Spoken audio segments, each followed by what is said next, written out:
That's a beautiful little song by my son Jean-Marc Ledoux, who wrote this beautiful piece called Soleil. It's a little classical takeoff. I'm going to let it play for just a few minutes while I welcome you guys in. Sort of a soothing, peaceful tune. And then we'll get to it. I'm going to do a short one today. So come on in.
Just playing a little welcome music for you guys so you can join in. I'm just going to do a quick check in, and then I've got to run and do some other things today. Come on in. This is Soleil by Jean-Marc Ledoux.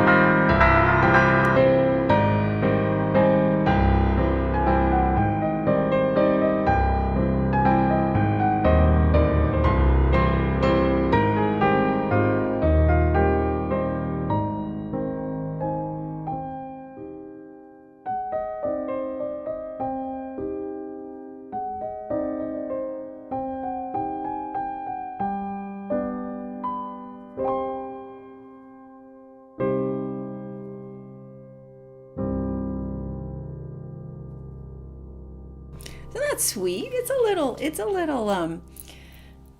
heart throbbing, a little, maybe a tiny bit sad. It's called Soleil by Jean-Marc Ledoux. Hey, what do you think of my new t-shirt? No Fear Can Live Here. This was inspired by Lisa Perna. She said she saw, or the Lord told her, no fear can live here. And on the back, I don't know if you guys can see this. It says, what does it say? It says, you learned to be afraid, you can learn to be free. Kind of cool. All right, you guys, this is called consistency. It's called fresh focus. It's called waking up every day with a determination to get your job done and to do what you need to do regardless of how it feels. And I am in one of those spots where there's all kinds of feelings floating around. And I've been learning to show up like a pro and doing good self-care and being present for the things that God is doing. How about you? What are you doing? What have you been doing lately that puts you on that edge of consistently changing? Because we understand, I'm learning a lot about how brain transformation comes through habit and through consistency regardless of how you feel. And the problem I think we have is that the feelings of fear overwhelm, and that becomes the reality, right? The feelings of sadness, depression, anxiety, that becomes more real than the reality of the fact that that's a function of the brain. Did you know that your feelings, my feelings of sadness, my feelings, your feelings of concern and upset and anxiety and fear are ultimately functions of the brain reacting to circumstances and situations that require our attention? And so if you think about it,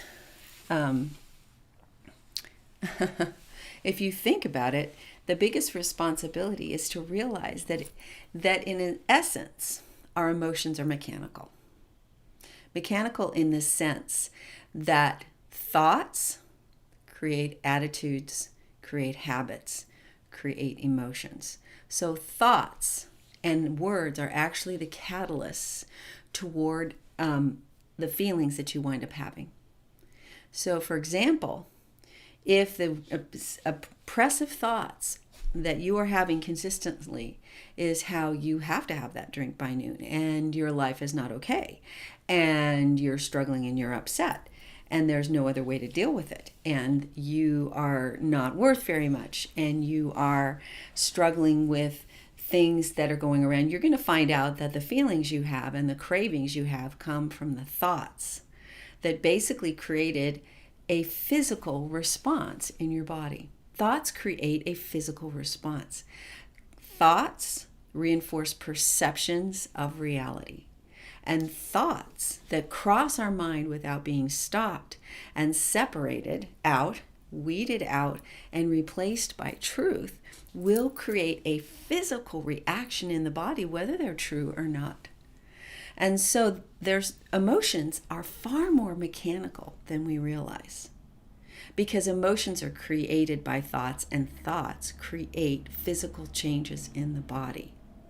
The brain is designed to determine what could hurt you and harm you, and create reactions to keep you safe, to get you out of bad situations. So if thoughts about your safety, your value, your worth, your shame traipse through your brain, it creates a physical response of chemicals that are released throughout your body, and have everything to do with the emotions that come up. So we're far more mechanical than we realize. We're far more A plus B equals C than we realize. The problem is that emotions are so compelling that then we reinforce the emotions with more thoughts, and very often more words, which are even more powerful. The words are the most powerful things that we do. We actually then involve a mechanical, physical action in reinforcing a thought with a word, and very often with a fear-filled action, such as drinking, such as medicating in some other way, or running, or avoiding, or doing anything we do. So it's sort of garbage in, garbage out, ultimately. And the fear-free life involves the reality that the brain is an instrument, the brain is a computer, the brain needs stewardship, so it can give us the results we want. And the reality is, you can learn to feel good. I can learn to feel good. Once we understand shepherding the whole person, we can learn to feel safe as a default, to feel happy as a default, to feel free as a default. Because if the brain is reacting and being fed truth, truth, truth, and you're changing to align with truth, how you take care of yourself, what you do, what you believe in, how you react, your body is going to back you up. And these are the things we talk about.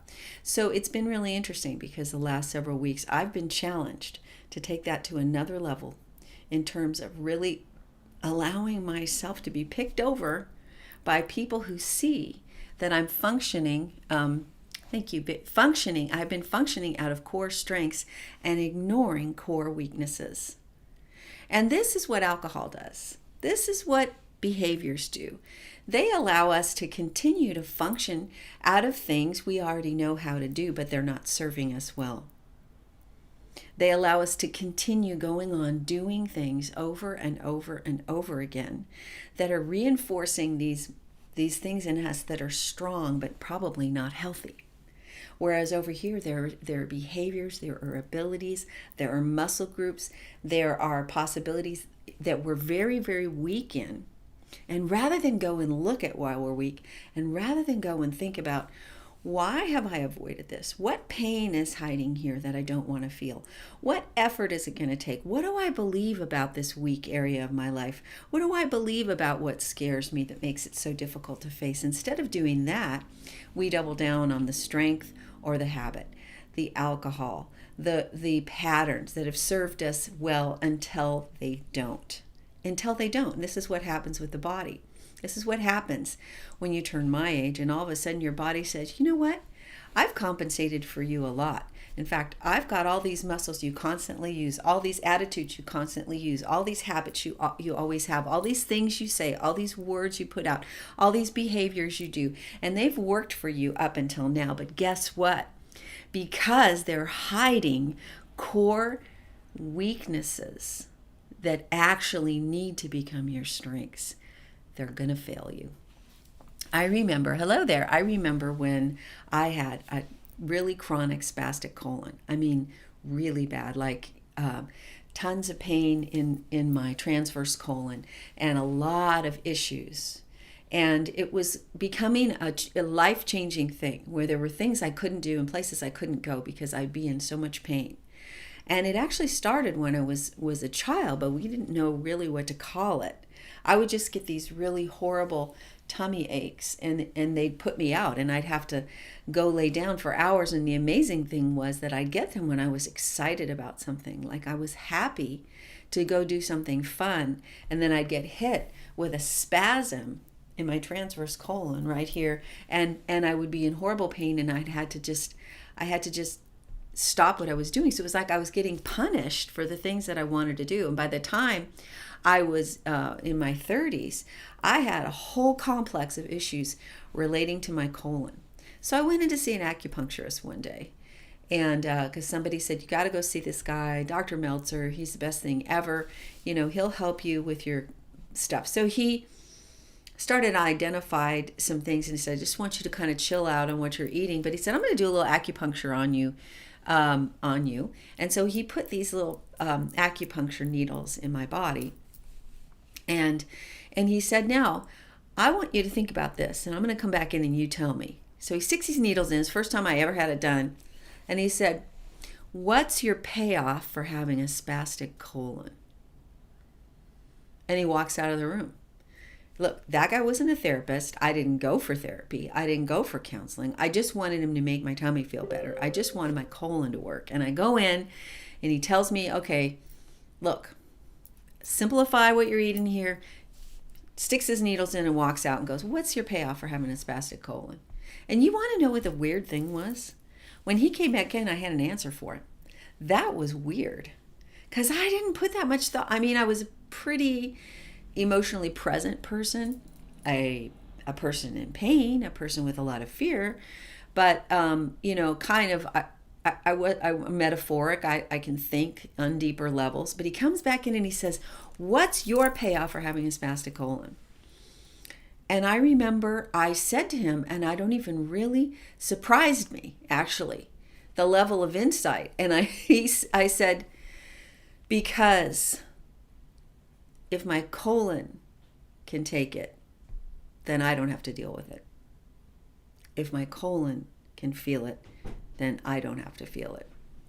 And that was the statement that probably changed me at that time more than anything.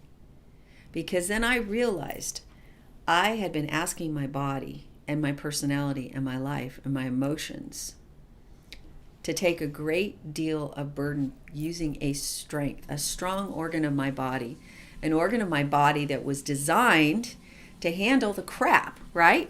Designed to handle the shit of life. This is what the colon does. And so I doubled down on the strength of this organ's capacity. And I said, why don't I just give you some more shit to handle? Why don't I just stuff away my emotions? Why don't I just not set boundaries? Why don't I just not deal with things? Why don't I just function in my strength, which is just being a really nice person? I was a nice person. I was a people pleaser. I was, strong in my church community, so people knew me as the good girl. I was always a really good girl. And so those were my strengths. I was liked. I was kind of outgoing. I could make things happen. I felt responsibility. But I didn't have boundaries.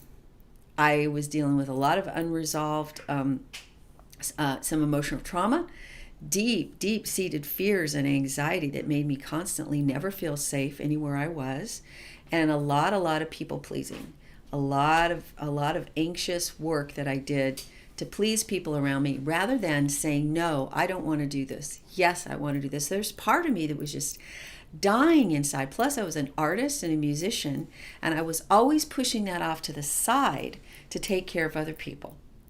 And that alone, that artistic, deep desire to change, to grow, and to become an artist could, in and of itself, had made me a very sick person. My mother died of a very, very rare form of leukemia because she was an opera singer, and she shut down her own voice throughout the end of her life. And I honestly believe that all of that creative energy turned inward killed her. One of the key things that destroyed my mother's body was the unwillingness of her to shepherd her artist heart and make sure she was heard. So what was happening? I was functioning out of a strength. I was functioning out of things I knew how to do, ways I knew how to survive, a colon that knew how to handle, was designed to handle crap. And so what do? I add to that, and I front load on all of that pressure, on all those strengths that I have, and I decided to overburden them, to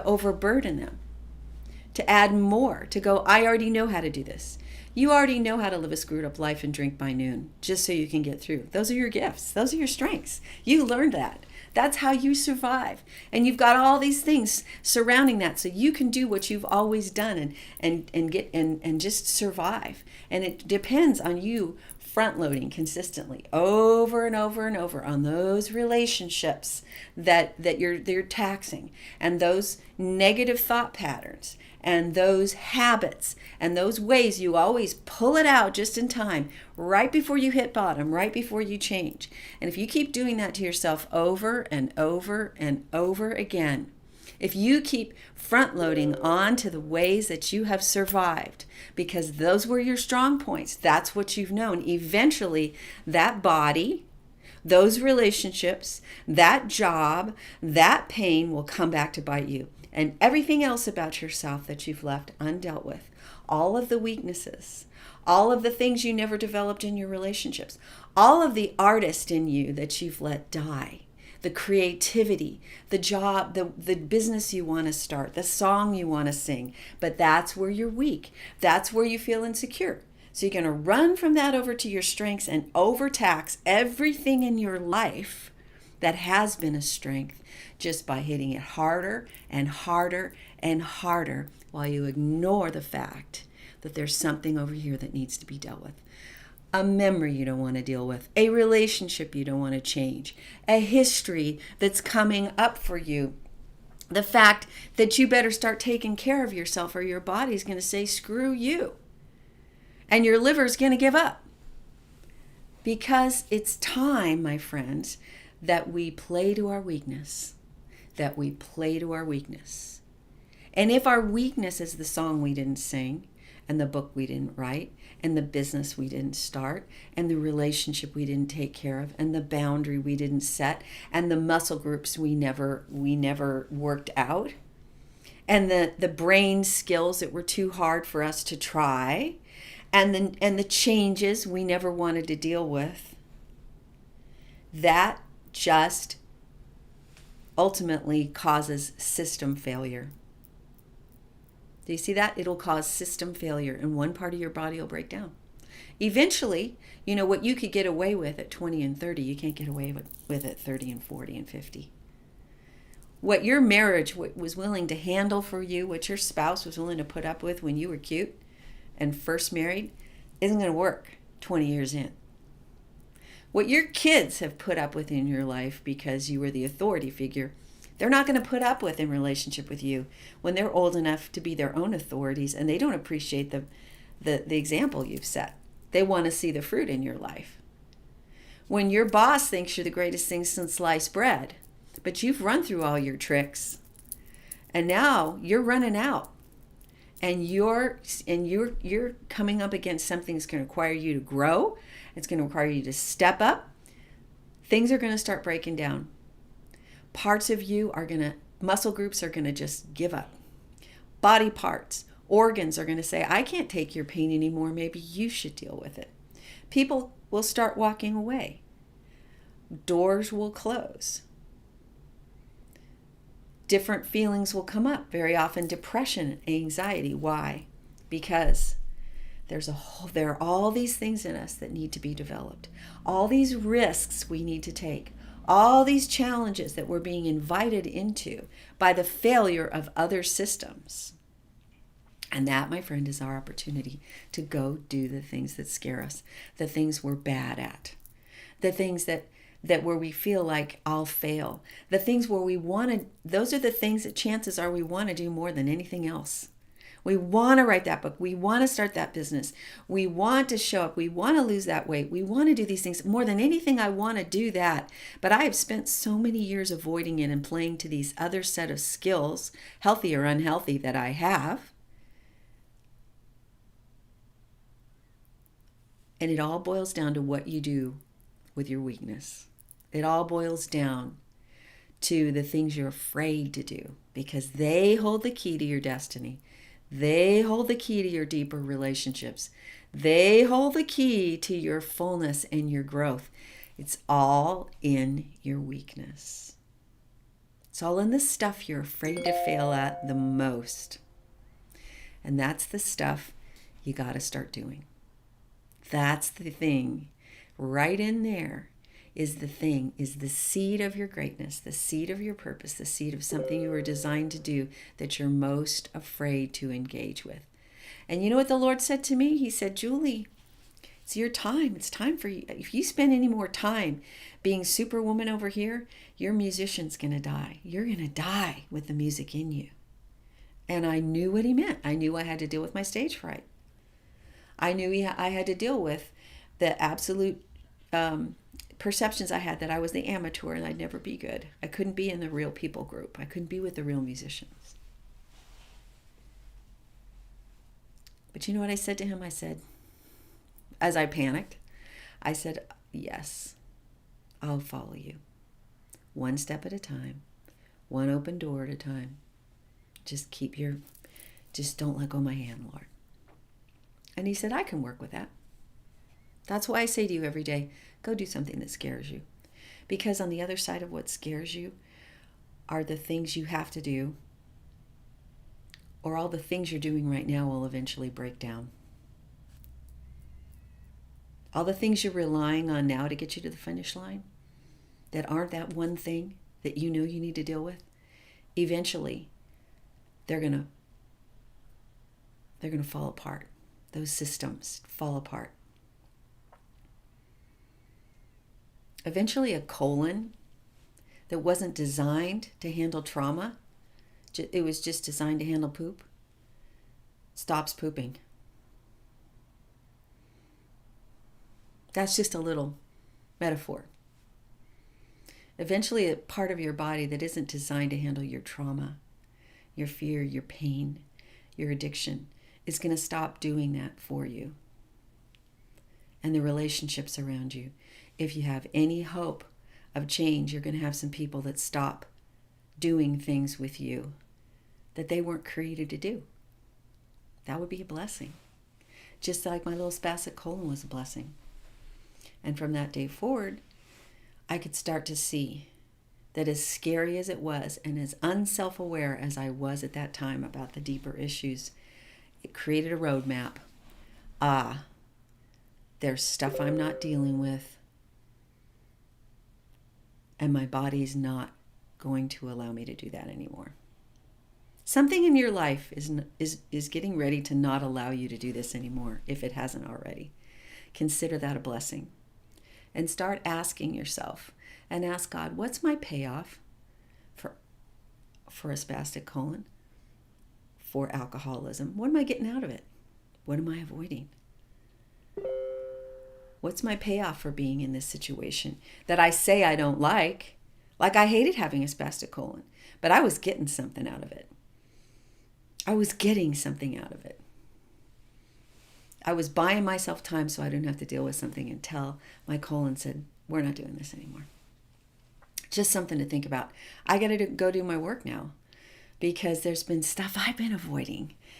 And this last few weeks have taken me to the window, so to speak, where when you take into the window is where somebody pulls you up and says, do you see that? Because we see it. Anyway, you guys, go do something that scares you. I'm hoping to be with you tomorrow, but I do have an appointment that's around the same time. So if I can't pull off seeing you, I will see you Thursday. So go do something that scares you.